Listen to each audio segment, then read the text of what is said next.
Bueno, pues la palabra que les quiero compartir hoy va titulada El estado espiritual. El estado espiritual del cristiano, de la cristiana. El estado o la condición espiritual de cada persona es diferente. Unos están bien, otros están regular, otros están mal.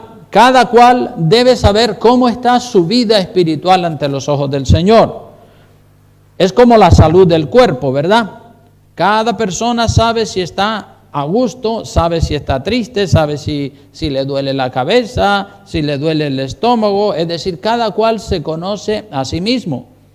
Y los demás podemos conocer un poco o en parte sobre las otras personas, pero no lo sabemos todo, no lo sabemos todo de la otra persona, a menos que la otra persona lo cuente. Y en el terreno espiritual es exactamente lo mismo. Cada uno tiene su vida íntima, cada uno tiene su vida secreta con Dios, y Dios conoce a cada uno y cada uno se conoce a sí mismo. Mis predicaciones, hermanos, van orientadas a la vida espiritual, al estado espiritual de cada persona, para que maduren, para que se conozcan y para que conozcan también los propósitos de Dios y para que cada persona ponga orden en su vida. Dice la palabra en el libro de Eclesiastés, el capítulo 12 y versículo 13, dice que el fin de todo discurso oído es este: teme a Dios y guarda sus mandamientos, porque esto es el todo del hombre. Teme a Dios y guarda sus mandamientos, porque esto es el todo del hombre. Es decir, el principio de la sabiduría es el temor a Dios. Y ese es lo que tratamos de hacer en esta iglesia, meterle el temor de Dios a la gente en el corazón para que anden derechitos y para que anden con mucha reverencia y con mucho respeto y obediencia a las leyes del Señor. Los milagros más grandes, hermanos, los milagros más grandes son los milagros espirituales, son los milagros que cambian la vida, que cambian el carácter, que cambian la manera de ser y de vivir de la persona. Les voy a poner algunos ejemplos. Por ejemplo, yo era un hincha fanático de un equipo de fútbol, pues ahora me da igual qué equipo de fútbol gane o qué equipo de fútbol pierda. Ya el fútbol ya perdió todo el interés que tenía para mí. O otro testimonio es, pues yo era un borracho y ahora ya soy libre del alcohol. Eso es un gran milagro. O yo era un drogadicto y ahora soy libre de la droga. O yo era un fumador que me fumaba 2 cajetillas de cigarro todos los días y ya soy libre de ese vicio.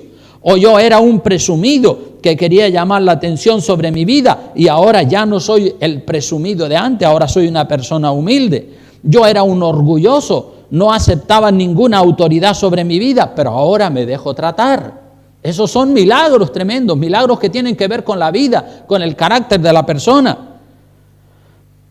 Otro milagro, yo era un ostentoso que me gustaba presumir de que tenía mucho dinero, de que tenía un coche grande, una casa hermosa, joyas, ropas caras y de marca. Yo presumía de banquetes, de la mejor carne, pues ahora me conformo con poca cosa. Eso es un gran milagro que afecta la vida espiritual de la persona. O una mujer dice, pues yo era una vanidosa, que me gustaba la minifalda, el mini short, los descotes, el bañador, el bikini, los vestidos transparentes, las licras, las ropas ajustadas, los vaqueros ajustados y todas las modas mundanas.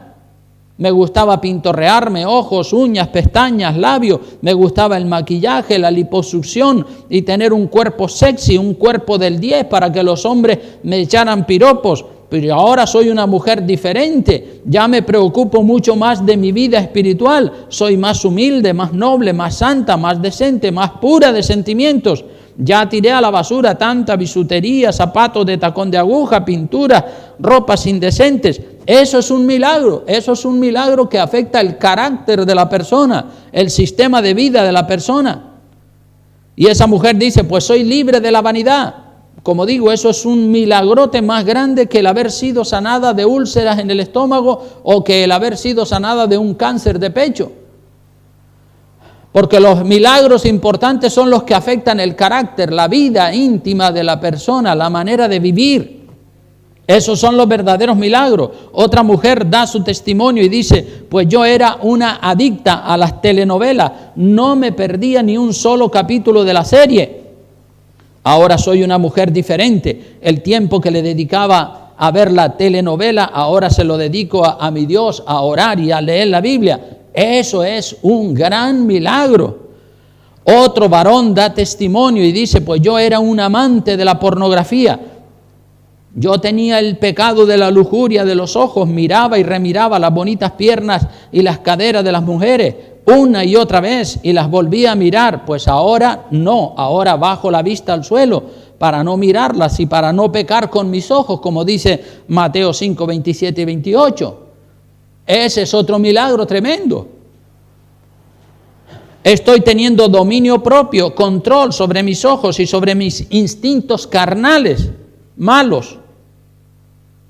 Eso sí es un gran milagro, un milagro mayor que haber sido sanado de sordera o de dolores aquí o allá. Otro varón da testimonio y dice, pues yo era un ladrón, yo era un mentiroso, un defraudador, engañador. Ahora soy honrado, pago mis deudas y no debo nada a nadie y devuelvo lo que me han prestado. Esos son los milagros verdaderos y los grandes milagros. Otro u otra da testimonio y dice, pues yo era un pretencioso, pretendía que me tuvieran siempre en consideración y que contaran conmigo para todo, pretendía que me amaran, que me felicitaran en mi cumpleaños, que me trajeran regalos, que me aplaudieran, pero ahora ya eso ya no me importa, ahora ya no busco esas cosas, ahora lo único que busco es el respaldo de mi Dios. No busco atenciones, ni llamadas, ni consideraciones de los hombres. Me gusta más el respaldo de Dios y estoy dispuesto a dar antes que a recibir. Esos son milagros. Esos son los milagros que tienen valor ante los ojos de Dios. Otro hombre dice, pues yo era un chismoso, llevaba y traía chismes, exageraba y distorsionaba las cosas según mi propia conveniencia. Me justificaba a mí mismo y criticaba a los demás. Incluso hasta levantaba calumnias contra otros. Ahora todo en mi vida ha cambiado para bien. Ya no soy el chismoso, el calumniador de antes. Ahora soy un pacificador. Pues gloria a Dios tenemos que decir por esos milagros, ¿verdad? Esos son los verdaderos milagros, los que cambian la vida, los que cambian el corazón, los sentimientos, el carácter de la persona, la vida espiritual. Esos son los verdaderos milagros a los que hoy en día no se les da la importancia que se le debería dar. Se le da más importancia a un milagro de carácter económico o a un milagro de carácter físico. Los milagros más importantes a los ojos de Dios son aquellos que cambian el corazón duro en un corazón dócil. Los milagros más maravillosos ante los ojos de Dios tienen que ver con la condición espiritual del ser humano, no con la condición económica ni con la salud del cuerpo. Los milagros de que Dios mejoró tu condición económica con un trabajo bien remunerado o que Dios mejoró el estado de salud de tu cuerpo físico, esos son milagros temporales, que no tienen tanto valor como los milagros espirituales que cambian el carácter y la manera de vivir de la persona. Y esos milagros temporales, cuando el tiempo pasa, ya pasaron también. Pero los milagros que cambian a mejor tu carácter, tus sentimientos, tu vida espiritual, tu vida de oración, tus actitudes, tu manera de pensar, esos sí que son milagros eternos, que tienen un valor en esta vida y también en la otra, en la vida venidera. Así que valoremos las cosas según las valora Dios y no según las valoran los hombres materialistas, porque los hombres materialistas solamente valoran las cosas materiales. A lo material le dan mucho cuidado, mucho valor, pero a lo espiritual parece como que eso ya hoy en día carece de valor. Los principios éticos y morales, los principios genuinos y auténticos, esos son los que de verdad tienen valor ante los ojos de Dios. Así que no busque milagros económicos, milagros de salud, porque esos milagros económicos y esos milagros de salud van a venir por añadidura. ¿Saben que la Biblia dice en Mateo capítulo 6, versículo 25 al 34? Vamos a leerlo, Mateo capítulo 6, versículo 25 al 34. Dice así la Escritura: por tanto os digo, no os afanéis por vuestra vida, qué habéis de comer o qué habéis de beber, ni por vuestro cuerpo, qué habréis de vestir. ¿No es la vida más que el alimento y el cuerpo más que el vestido? Mirad las aves del cielo, que no siembran, ni siegan, ni recogen en graneros, y vuestro Padre celestial las alimenta. ¿No valéis vosotros mucho más que ellas? Por supuesto que valemos mucho más que las aves. ¿Y quién de vosotros podrá, por mucho que se afane, añadir a su estatura un codo? Y por el vestido, ¿por qué os afanáis? Considerad los lirios del campo, cómo crecen, no trabajan ni hilan. Pero os digo que ni aun Salomón con toda su gloria se vistió como uno de ellos. Y si la hierba del campo, que hoy es y mañana se echa en el horno, Dios la viste así, ¿no hará mucho más a vosotros, hombres de poca fe? No os afanéis, pues, diciendo qué comeremos, qué beberemos o qué vestiremos, porque los gentiles buscan todas estas cosas, pero vuestro Padre celestial sabe que tenéis necesidad de todas estas cosas, del vestido, de la comida, de todo eso. Él lo sabe. Pero miren lo que Él dice en el verso 33, mas buscad primeramente el reino de Dios y su justicia. Buscad primero el reino de Dios, el carácter, la vida espiritual, la llenura del Espíritu Santo, una mente clara. Buscad primero el reino de Dios, lo que tiene que ver con la vida espiritual. Buscad primeramente el reino de Dios y su justicia, y todas estas cosas, es decir, la salud para el cuerpo, el trabajo, el coche, la casa, todas estas cosas el Señor las añadirá cuando uno busca primero las cosas de Dios. Ahora, si buscas primero lo terrenal, lo material, pues estás dejando a Dios en un segundo plano y no tienes el respaldo ni la bendición de Dios porque estás afanado buscando las cosas del mundo. Por eso el consejo de Dios es buscar primero lo de arriba y lo demás eso viene solo. El Señor se encarga cuando tú te metes en serio con Dios y cambias tu manera de ser, tu carácter, tu manera de pensar, y te vuelves generoso para con los demás y austero para contigo mismo, entonces Dios dice, este me está sirviendo, este se está tomando las cosas de Dios en serio, voy a bendecirle, voy a darle un buen trabajo, voy a bendecirle, voy a darle su cochito para que se mueva, una casita, esto, lo otro, la ropa, el calzado, el vestido, Dios te lo da, sin necesidad de que tú le estés siempre intercediendo y siempre pidiendo esto, aquello, lo otro. Mira el dolor que tengo por aquí, mira el dolor que tengo por allá. Señor, necesito una casa, necesito un coche, necesito un trabajo. Busca primero a Dios. Y todas esas cosas te vienen como una añadidura de haber buscado a Dios. Buscar primeramente el reino de Dios y su justicia y todas las cosas terrenales, comida, calzado, vestido, trabajo, salud, casa, coche, todo eso vendrá sin uno volverse loco. El Señor se lo irá añadiendo poco a poco. El asunto es que somos nosotros muy terrenales, buscamos las cosas terrenales antes que las espirituales, malgastamos el tiempo, que es un regalo hermoso de parte de Dios, y lo usamos para todo, menos para buscar a Dios en oración ferviente y sincera. Así que busquemos primero a Dios y su santidad. La santidad es ausencia de orgullo, la santidad es ausencia de rebeldía, ausencia de mal carácter, ausencia de pecados sexuales, ausencia de vanidad, de hipocresía, ausencia de todo lo malo. Eso es la santidad. La santidad es un corazón contrito y humillado. La santidad es repugnancia por el pecado. La santidad es temor reverente a lo que Dios declara en su palabra. La eternidad está por delante de nosotros. Preparémonos y hagamos los arreglos necesarios para vivir con una conciencia pura y una conciencia limpia. El hombre más miserable del mundo es aquel que ha sido abandonado por Dios, desechado por Dios. Algunos de ustedes podrán decir, pero es que Dios abandona y desecha a la gente. Yo pensaba que no. Pues sí, llega el momento en que Dios abandona a una persona, la desecha. Veamos lo que dice, vamos al libro de Hebreos, porque ese libro de Hebreos, cuando uno lo lee, a mí me deja temblando. La verdad es que es un libro que habla de manera tan radical. Miren lo que dice, capítulo 12, versículo 15. Acompáñenme para que vea y subraye lo que dice la palabra, porque eso es para pensar, es para orar. Hebreos 12, 15 al 17, dice así la Escritura. Dice, mirad bien, no sea que alguno deje de alcanzar la gracia de Dios, que brotando alguna raíz de amargura os estorbe y por ella muchos sean contaminados.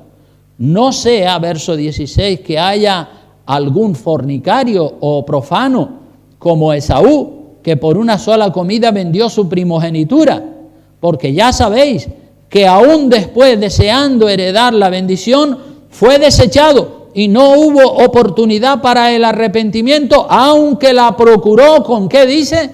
Con lágrimas. Algunos creen que pueden seguir pecando y pecando después de haberse convertido a Dios, y creen que Dios perdona 1,000 veces los mismos pecados. Eso es una mentira como un castillo de grande. Si usted peca y peca y peca y sigue pecando deliberadamente, un día sí y otro también, después de haber conocido a Dios, va a llegar el momento en que Dios lo desecha y que ya no va a haber oportunidad para el arrepentimiento y la persona se condena. Mira Esaú, ¿qué le pasó a Esaú, el hermano de Jacob? A Esaú le pasó que menospreció el valor que tenía el derecho de la primogenitura. El derecho de la primogenitura consistía en que por haber nacido primero que su hermano gemelo Jacob, saben que Esaú y Jacob fueron gemelos, estaban en el mismo vientre a la misma hora y nacieron del mismo parto. Esaú, por haber salido primero del vientre de su madre, antes que su hermano Jacob, Esaú heredaría doble de bendiciones y mejores bendiciones que su hermano Jacob, porque era el primero que salió, el primero que nació, el primogénito. Pero Esaú, teniendo esa bendición tan grande, no le dio valor a ese derecho, a esa bendición, la menospreció y se lo cambió a su hermano Jacob por un simple plato de lentejas. Pero qué tonto fue este Esaú. Cambiar una bendición de esas características tan grandes, tan hermosas, por un simple plato de lentejas. Pero qué tonto, ¿verdad? Luego, después más tarde, cuando Esaú se da cuenta del gran error que ha cometido, él se arrepiente de haber cambiado su primogenitura por el plato de lentejas. Y quiere recuperar ese derecho. Él quiere recuperarlo. Señor, perdóname, me equivoqué y tal. ¿Creen ustedes que lo recuperó? No lo recuperó. El derecho de la primogenitura que él había menospreciado y que había infravalorado, lo perdió definitivamente para siempre. Ya no lo pudo recuperar, aunque estaba arrepentido y Señor, lo siento, perdóname, me equivoqué, no le di importancia. Pues ya se te acabó, ya lo perdiste para siempre. Y Esaú, dice la palabra, que llora arrepentido, pero ya no recuperaría nunca más esa bendición. Y así como Esaú, hay muchas personas hoy en día ponen en riesgo la salvación de su alma y pecan deliberadamente. Y les llega el momento en que se sienten desechados y se sienten abandonados por Dios. Esa idea de que Dios no desecha nunca a nadie, pueden considerarla una mentira dulce. Por supuesto, las mentiras siempre son dulces y agradables. Y cuando alguien te dice, Dios nunca desecha, Dios siempre, cuidado. Llega el momento en que Dios sí desecha, llega el momento en que Dios dice, ya no más, ya te has burlado y has pecado tanto y has tenido tan poco respeto por las cosas de Dios como la actitud que tenía Esaú para con esa bendición que Dios le había dado, que ya después la pierde definitivamente. Veamos lo que dice Hebreos capítulo 6, versículo 4 al 6. Hebreos 6, 4 al 6. Ya digo que el libro de los Hebreos es tan radical y tan contundente que deja a uno temblando. Hebreos 6, 4 al 6 dice así: porque es imposible que los que una vez fueron iluminados y gustaron del don celestial y fueron hechos partícipes del Espíritu Santo y asimismo gustaron de la buena palabra de Dios y los poderes del siglo venidero y recayeron, sean otra vez renovados para arrepentimiento, crucificando de nuevo para sí al Hijo de Dios y exponiéndolo a vituperio. Es tremendo lo que dice ahí. Hay 4 cosas que dice. Fueron iluminados. Cuando uno viene a los pies de Cristo es iluminado, es decir, la luz de la verdad nos dice esto es pecado y esta es la voluntad de Dios. Cuando uno es iluminado es como que uno entiende. Dice la palabra, fueron iluminados. Número 2, gustaron del don celestial. Ay, qué bien, Señor, tu presencia, tu Espíritu Santo, mi nombre escrito en el libro de la vida. Número 3, dice, fueron hechos partícipes del Espíritu Santo, porque el Espíritu Santo los visitó y les dio testimonio de que tenían su nombre escrito en el libro de la vida. Y 4, dice, gustaron de la buena palabra de Dios. Gustaron de la buena palabra de Dios y de los poderes del siglo venidero. Fíjate qué cosas. Todo lo que dice es imposible que los que experimentaron esas 4 cosas, que los que una vez fueron iluminados y gustaron del don celestial y fueron hechos partícipes del Espíritu Santo y asimismo gustaron de la buena semilla de la palabra de Dios y de los poderes del siglo venidero. Todos nosotros hemos experimentado eso, ¿verdad? Aquí la palabra de Dios nos está citando a nosotros, los cristianos. Dice que es imposible que esta gente que tuvieron todas estas experiencias y recayeron, versículo 6, sean otra vez renovados para arrepentimiento, crucificando de nuevo para sí mismos al Hijo de Dios y exponiéndole a vituperio. Miren también lo que dice Hebreos 10 del 26 al 31. La verdad que esto es para temblar. Hebreos 10, 26 al 31 dice así: porque si pecáremos voluntariamente, una cosa es cometer un error por un pecado por ignorancia, por descuido, pero cuando se peca voluntariamente, después de haber recibido el conocimiento de la verdad, dice, ya no queda más sacrificio por los pecados. No, Cristo no va a morir una segunda vez por tus pecados. Solo murió una vez, ya no queda más sacrificio por los pecados, verso 27, sino una horrenda expectación de juicio y de hervor, de fuego que ha de devorar a los adversarios. El que viola la ley de Moisés por el testimonio de 2 o 3 testigos, muere irremisiblemente. ¿Cuánto mayor castigo pensáis que merecerá el que pisoteare al Hijo de Dios y tuviere por inmunda la sangre del pacto en la cual fue santificado e hiciere afrenta al Espíritu de gracia? Es decir, si en la ley de Moisés una persona cometía adulterio, pues el castigo que le caía era la muerte. Nadie podía librar, o si mataba a otra persona, tenía que ser muerto también. ¿Cuánto mayor castigo pensáis que merecerá el que pisoteare al Hijo de Dios? Es decir, si aquellos pecados en el Viejo Testamento eran dignos de que la persona fuera matada por haber cometido esos pecados, ¿cuánto mayor castigo? Mucho más, por supuesto, pensáis que merecerá el que pisoteare al Hijo de Dios y tuviere por inmunda la sangre del pacto en la cual fue santificado.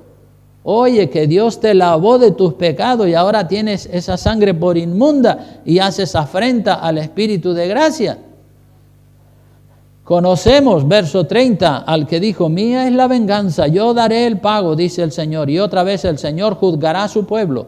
Y mira el verso 31, espantoso, horrenda cosa es caer en manos del Dios vivo, caer en pecado en manos del Dios vivo. Dios mío, que Dios nos libre, pecar voluntariamente. Vamos a ver Números capítulo 15, versículo 27 al 31. En el Viejo Testamento, lo que pasaba con una persona que cometía pecado. Números capítulo 15, versículos 27 al 31. Miren lo que dice la Escritura. Dice así: si una persona pecare por yerro es decir, una equivocación, un error. Yo no lo sabía, Señor, por eso es que cometí esa infracción. Si una persona pecare por yerro, ofrecerá una cabra de 1 año para expiación, es decir, para que el pecado que cometió por error le sea perdonado. Y el sacerdote hará expiación, verso 28, por la persona que haya pecado por yerro. Cuando pecare por yerro delante de Jehová, la reconciliará y le será perdonado. Porque fue un pecado por ignorancia, por error. Yo no sabía que eso era pecado. Ay, Señor, bueno, vale, no sabías que era pecado, pero lo hiciste y pecaste. Aunque tú no lo sabías, lo hiciste y pecaste. Entonces tienes que ofrecer un sacrificio para que ese pecado te sea perdonado. Aunque la persona lo hizo por yerro, por error, por ignorancia, tenía que hacer un sacrificio para que el pecado le fuera perdonado. Dice alguien dijo, la ignorancia de la ley no nos exime del cumplimiento de la misma. Yo no sabía, es igual, tenías que haber sabido. Dice el verso 29, el nacido entre los hijos de Israel y el extranjero que habitar entre ellos, una misma ley tendréis para el que hiciere algo por yerro. Es decir, lo mismo para los extranjeros que para los nacionales. Dice el verso 30, mas la persona que hiciere algo con soberbia, fíjate la diferencia, una cosa es cometer un pecado por yerro, por error, por ignorancia, y otra cosa es hacerlo sabiendo que eso está mal. La persona que hiciere algo con soberbia, así el natural como el extranjero, ultraja a Jehová. Esa persona será cortada de en medio de su pueblo, por cuanto tuvo en poco la palabra de Jehová y menospreció su mandamiento. Enteramente será cortada esa persona, su iniquidad caerá sobre ella. Es decir, esa persona, sabiendo que eso que estaba haciendo estaba mal, lo hizo intencionadamente. Pues esa persona ya no tiene que presentar ningún sacrificio. El sacrificio es que esa persona va a ser muerta por el mismo Dios. El pecado por yerro, por error, por ignorancia, había que reconocerlo, había que pedir perdón y ofrecer la sangre de una cabra para que el pecado fuera perdonado, porque fue por error, por ignorancia, por desconocimiento. Pero el pecado por yerro, error, descuido, ignorancia, era pecado y tenía perdón, pero solo perdón cuando se ofrecía el sacrificio. Si no ofrecía el sacrificio, tampoco era perdonado. Tenía que ofrecer el sacrificio, si no la persona era muerta. Otra cosa es el pecado hecho con soberbia, con mala fe, con conocimiento. Yo sé que es pecado, pero lo voy a hacer de todas maneras. Eso es pecar con soberbia. Yo sé que esto es pecado, pero lo voy a hacer de todas maneras. Ese pecado en el Viejo Testamento no tenía perdón. La persona moría por su pecado, como dice el verso 30 y 31. Dios se encargaba de mandarle una maldición y la persona moría. Moría de la manera que Dios determinaba. Eso era en el Viejo Testamento. Pero en el Nuevo Testamento, como dice Hebreo, ¿cuánto mayor castigo pensáis que merecerá el que pisoteare al Hijo de Dios y tuviere por inmunda la sangre del pacto en la cual fue santificado?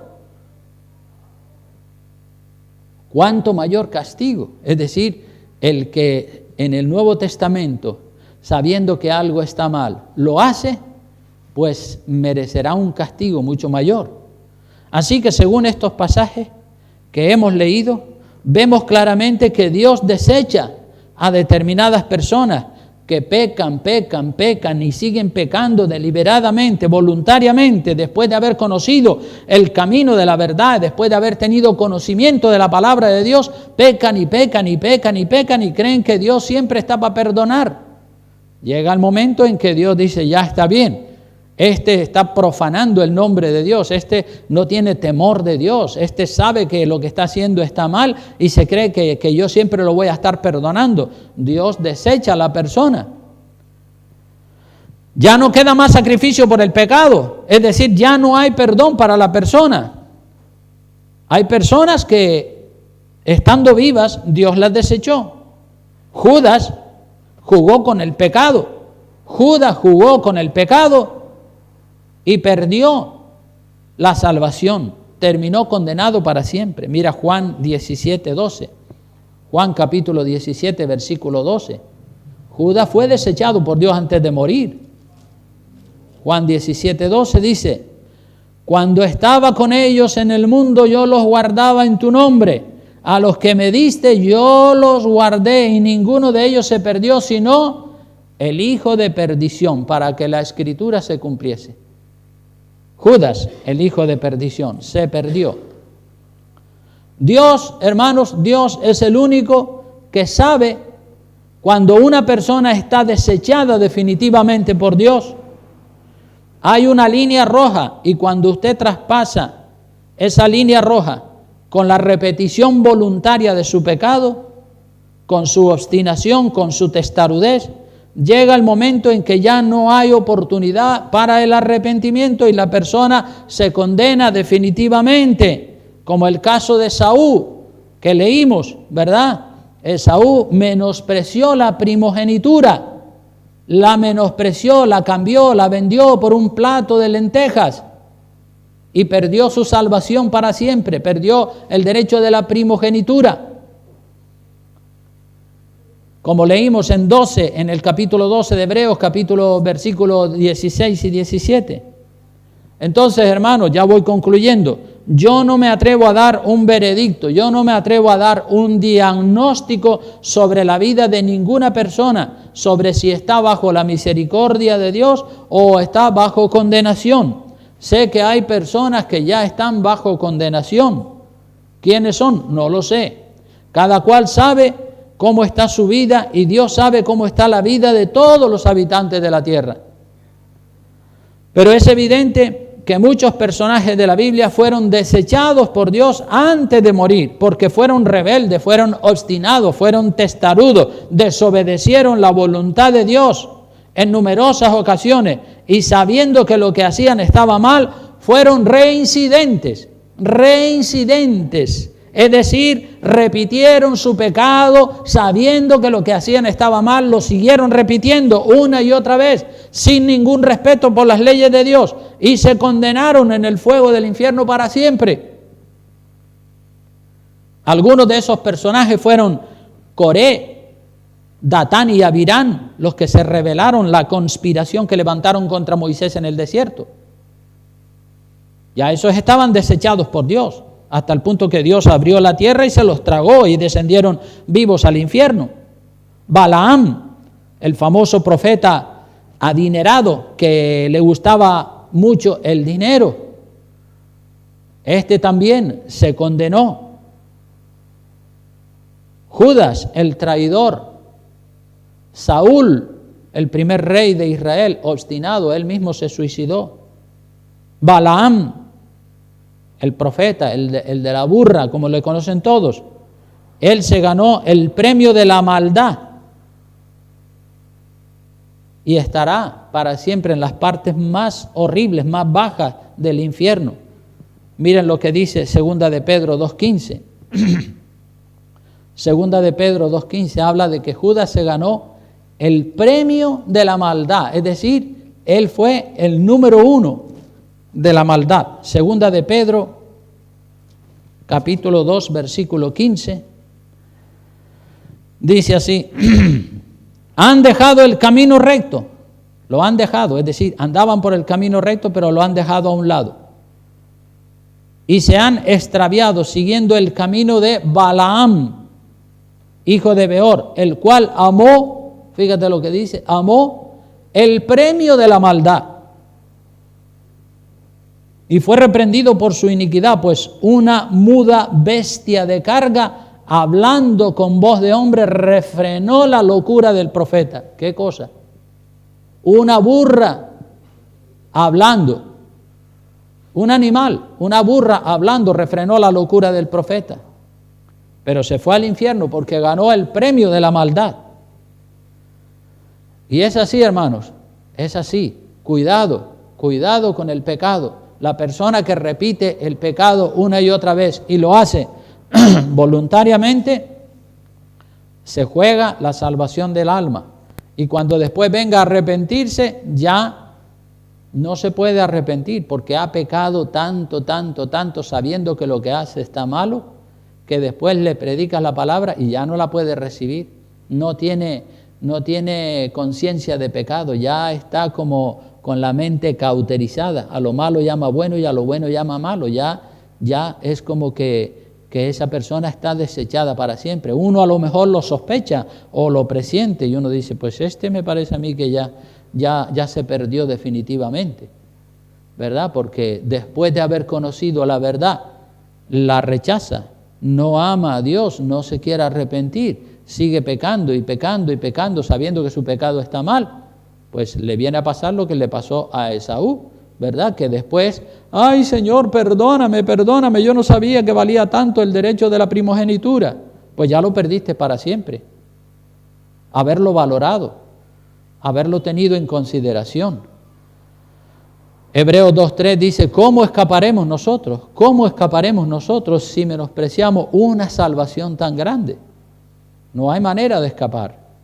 Por eso, hermanos, vamos a ser temerosos de Dios y a guardar la palabra de Dios en nuestro corazón todos los días de la vida y servirle a Dios con temor y con temblor, y cuidado que las cosas de Dios son serias. Cuando uno se lee el libro de los Hebreos, de verdad se queda espantado. Subraye esos versículos que he citado y reléalos en su casa y medite sobre ellos para que vea cómo el Señor le da a usted también ese espíritu del temor de Dios.